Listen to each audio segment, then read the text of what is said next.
கர்த்தருக்கு ஸ்தோத்திரம். கர்த்தருடைய நாமம் மகிமைப்படுவதாக.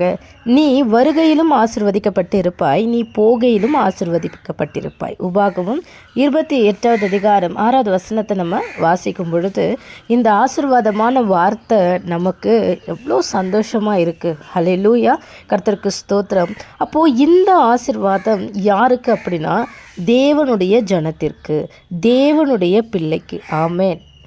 கர்த்தர் பகலிலே அவர்களை வழி நடத்த மேக ஸ்தம்பத்திலும் இரவில் அவர்களுக்கு வெளிச்சம் காட்ட அக்கினி ஸ்தம்பத்திலும் அவர்களுக்கு முன் சென்றார். ஆமென். ஹல்லேலூயா. நம்ம வாசிக்கிறோம் இல்லையா? கர்த்தருக்கு மகிமை உண்டாவதாக. ஆமென்.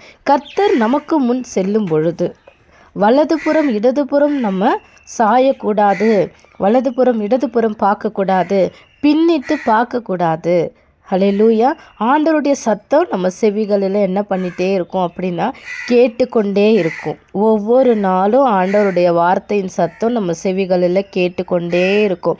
நீ எந்த இடத்துக்கு போகிற, நீ எந்த இடத்துலேருந்து வர, எந்த இடத்துல இருக்க, அப்போது நீ வருகையிலும் ஆசீர்வதிக்கப்பட்டு இருக்கணும், போகையிலும் ஆசீர்வதிக்கப்பட்டு இருக்கணும். அப்படின்னா நமக்கு முன் செல்லும் கர்த்தருடைய சத்தத்தை, நம்மை சுற்றிலும் சூழ இறங்கி பாதுகாக்கிற நம்முடைய தேவனுடைய சத்தத்தை கவனமாய் கேட்கும் பொழுது இதுதான் வழி, நான் தான் வழின்னு சொல்லி ஆண்டவருடைய வார்த்தையினுடைய சத்தத்தை கேட்கும் பொழுது நமக்கு ஜீவன் உண்டாகும், நம் வாழ்க்கையில் ஆசீர்வாதம் உண்டாகும்.